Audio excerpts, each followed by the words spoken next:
Sistem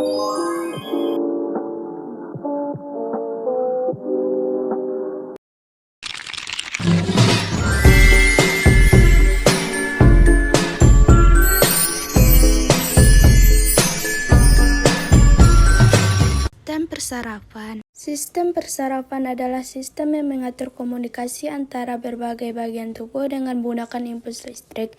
Sistem ini sangat penting untuk mengkoordinasikan aktivitas tubuh dan memungkinkan respon terhadap rangsangan dari lingkungan.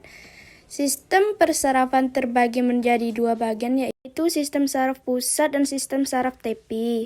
Adapun komponen dan fungsi sistem persarafan, yang pertama sistem saraf pusat, yaitu otak merupakan pusat kendali tubuh yang mengatur berbagai fungsi tubuh, seperti pernafasan, detak jantung, dan pergerakan tubuh. Yang kedua sistem saraf tepi. SST terbagi menjadi dua komponen, sistem saraf simpatik dan sistem saraf otonom.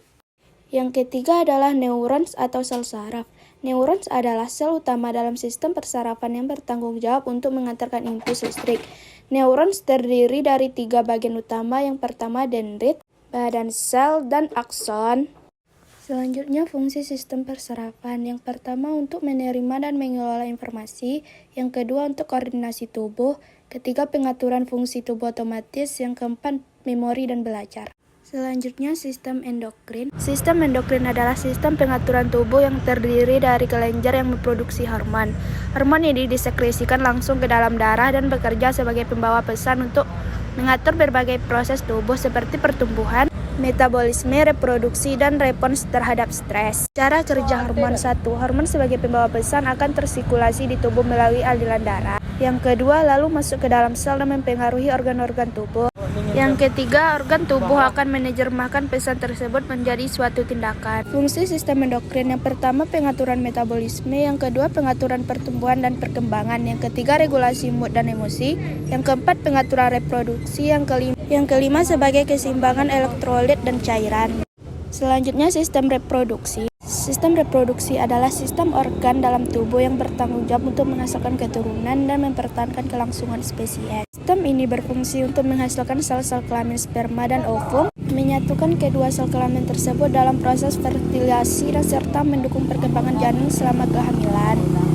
Adapun sistem reproduksi pria, yaitu testis, tempat di mana sperma diproduksi dan hormon testosteron disekresikan. Yang kedua, epidermis, tempat penyimpanan dan pematangan sperma. Yang ketiga, vas deferens, saluran yang menghubungkan epidermis dengan uretra, tempat pengeluaran sperma. Selanjutnya, sistem reproduksi wanita berfungsi untuk memproduksi sel telur, ovum, menerima sperma, dan menyediakan tempat untuk embrio.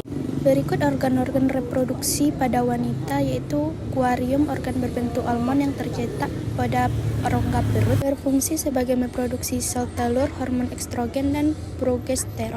Selanjutnya, tubuh falopis, saluran yang menghubungkan ovarium dengan rahim. Yang ketiga, uterus, organ berbentuk buah pir yang berfungsi sebagai lempar bag embria untuk tumbuh dan berkembang menjadi janin. Yang terakhir ada vagina.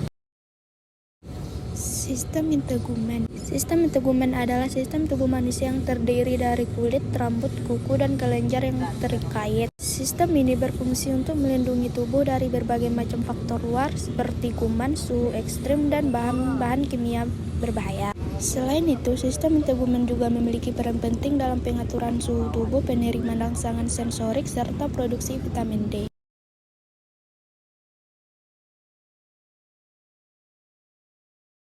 Yang kedua, komponen sistem integumen. Epidermis adalah lapisan kulit terluar yang terdiri dari beberapa lapisan sel, termasuk lapisan yang mengandung melanin pigmen yang memberikan warna pada kulit.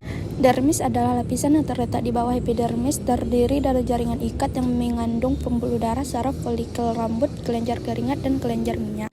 Berikut fungsi sistem integumen. Yang pertama, melindungi tubuh, regulasi suhu, indera peraba, produksi vitamin D, X-ray. Gangguan pada sistem integumen adalah jerawat, infeksi pada kelenjar sebesa yang menyebabkan peradangan, psoriasis, eksim, dan melanoma.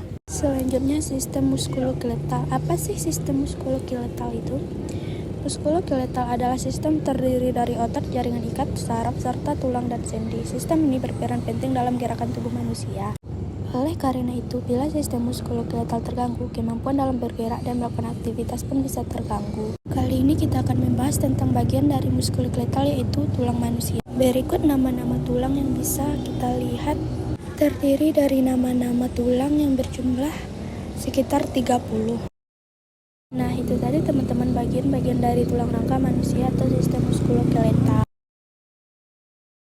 Selanjutnya sistem reproduksi atau sistem pernapasan. Pengertian pernapasan atau respirasi adalah suatu proses pengambilan udara yang mengandung oksigen O2, pengeluaran karbon dioksida CO2 ke lingkungan. Oksigen yang dibutuhkan untuk proses respirasi sel ini berasal dari atmosfer yang menyediakan kandungan gas oksigen sebanyak 21% dari seluruh gas yang ada. Manusia membutuhkan suplai oksigen secara terus-menerus untuk proses respirasi sel dan membuang kelebihan karbon dioksida sebagai limbah beracun. Produk ini dari proses tersebut pertukaran gas antara oksigen dan karbon dioksida dilakukan agar proses respirasi sel terus berlangsung. Respirasi dapat dibedakan atas dua jenis, yaitu respirasi luar, pertukaran antara O2 dan CO2 antara darah dan udara. Respirasi dalam, pertukaran O2 dan CO2 dari aliran darah ke sel-sel tubuh. Respirasi dilakukan dengan dua cara. Yang pertama adalah respirasi dada. Otot antar tulang rusuk luar berkontraksi atau mengerut. Yang kedua, tulang rusuk terangkat ke atas. Yang ketiga, rongga dada membesar yang mengakibatkan tekanan udara dalam dada kecil sehingga udara masuk ke dalam badan. Yang kedua, respirasi perut. Otot diafragma pada perut mengalami kontraksi. Diafragma datar, volume rongga dada menjadi besar yang mengakibatkan tekanan udara pada dada mengecil sehingga udara masuk ke paru-paru. Alat-alat pernapasan yang pertama adalah cavum nasalis, rongga hidung. Yang kedua adalah faring, tenggorokan. Yang ketiga, laring adalah pangkal tenggorokan. Yang keempat adalah trakea, batang tenggorokan. Yang kelima adalah bronkus, cabang batang tenggorokan. Yang keenam, pulmo, paru-paru. Berikutnya ada faring. Faring adalah pipa berotot yang berjalan dari dasar tengkorak sampai persambungannya dengan esofagus pada ketinggian tulang rawan krikoid.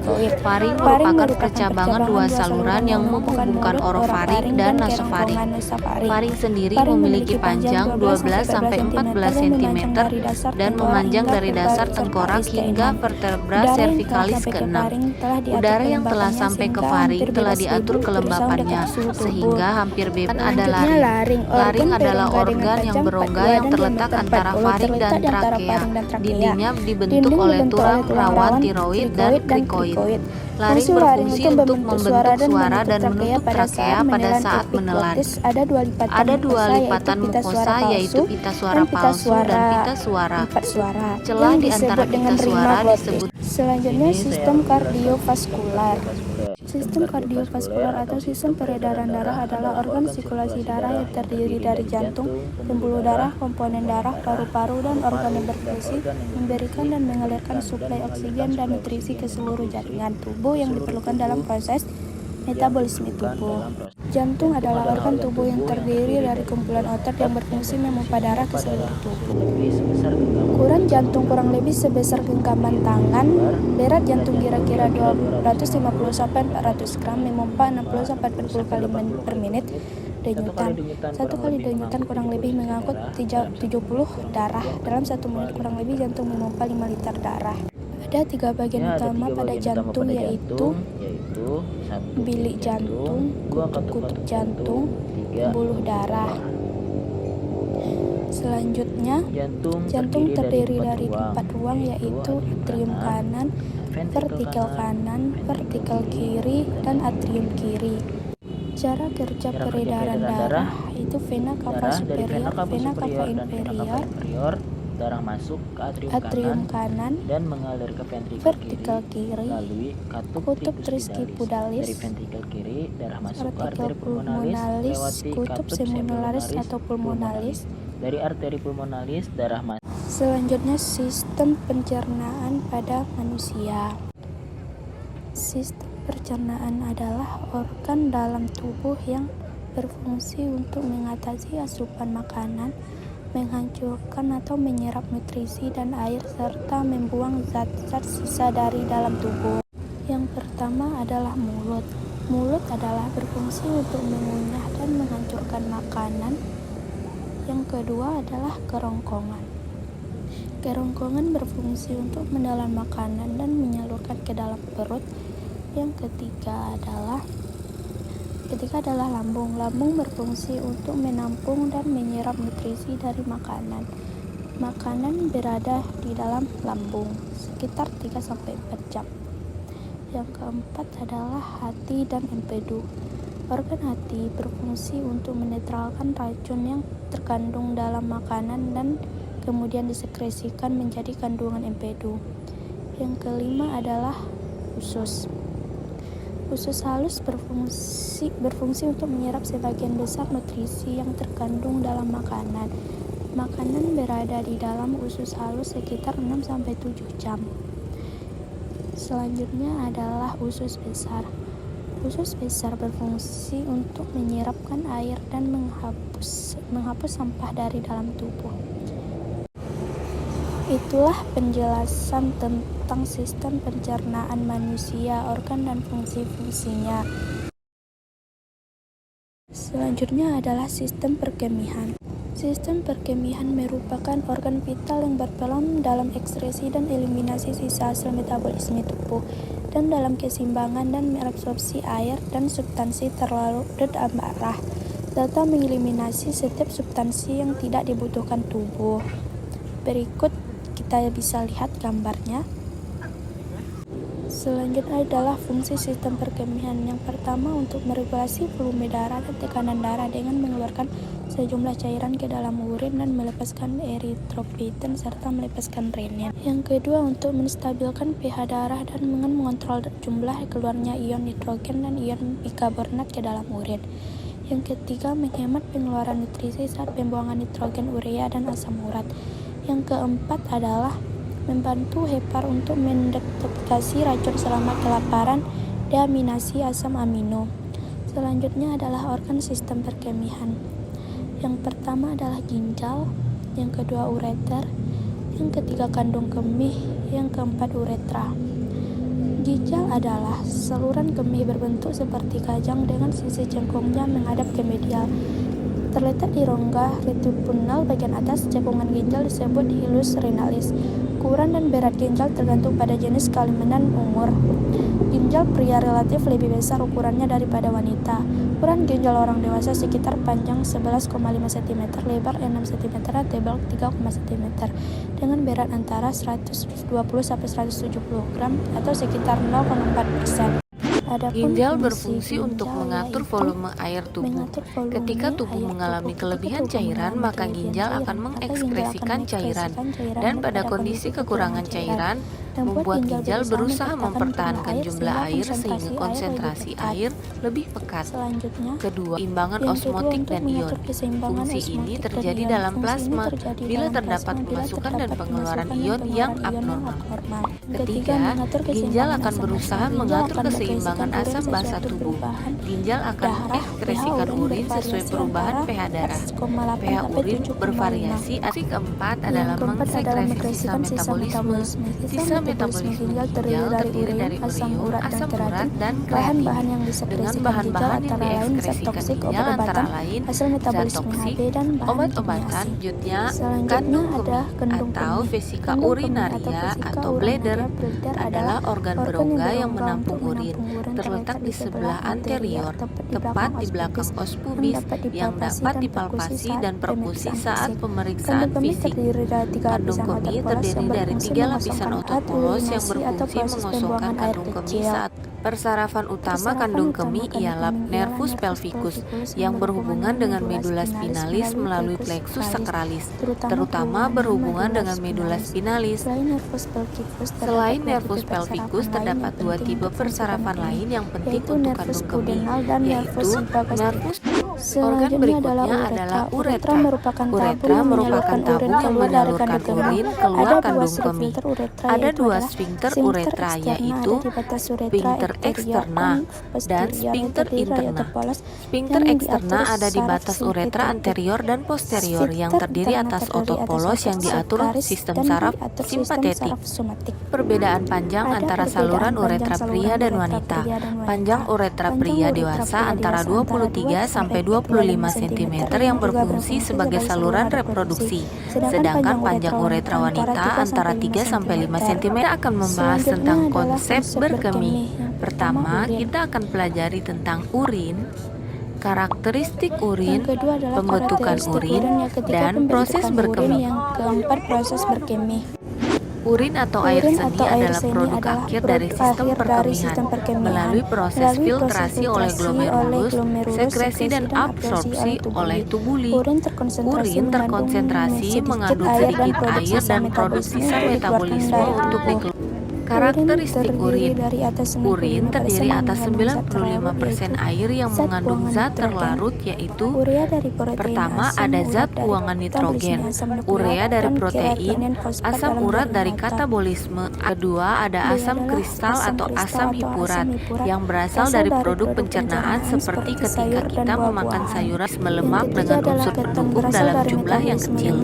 Keempat ada elektrolit berisi ion natrium, klor, kalium, amonium, sulfat, fosfat, kalsium, dan magnesium. Zat yang kelima adalah hormon. Hormon katabolik secara normal memang ada dalam urin. Normalnya urin berwarna jernih dan menjadi keruh bila didiamkan, berwarna kuning pucat atau kuning pekat. Urin memiliki aroma khas amoniak, amannya bervariasi antara pH 4,8 sampai 7,5 tergantung dari jenis makanan yang dikonsumsi. Bila mengkonsumsi makanan yang tinggi protein, akan meningkatkan keasaman urin. Selanjutnya ada anatomi, fisiologi, hematologi, dan imunologi adalah dua sistem yang tidak bisa dipisahkan satu sama lain. Komponen darah dalam sistem hematologi juga merupakan komponen yang berperan dalam sistem imunologi. Sistem imun untuk melawan sumber penyakit, menolak benda asing, terhindar dari penyakit atau kondisi sakit. Proses kekebalan tubuh terbentuk salah satunya karena peranan dari darah. Darah merupakan cairan jaringan yang dialirkan dari pembuluh darah, sel darah merah eritrosit, sel darah putih leukosit, keping darah trombosit, dan plasma darah. Eritrosit. Berikut contoh-contoh eritrosit yaitu morfologi bentuk binkokaf, tak berinti, tidak bergerak, ukuran 0,07, berwarna kuning kemerahan. Hemoglobin. Sumsum tulang terdiri dari zat besi, vitamin B12, asam folat, vitamin B6. Rata-rata siklus hidup eritrosit 115-120 hari. Sel eritrosit mati dihancurkan dalam sistem retikuloneutrophil system. Hemoglobin yang dipecahkan akan menghasilkan bilirubin dan besi. Zat besi ini akan berikatan dengan protein dalam transferin dan diolah kembali menjadi hemoglobin baru.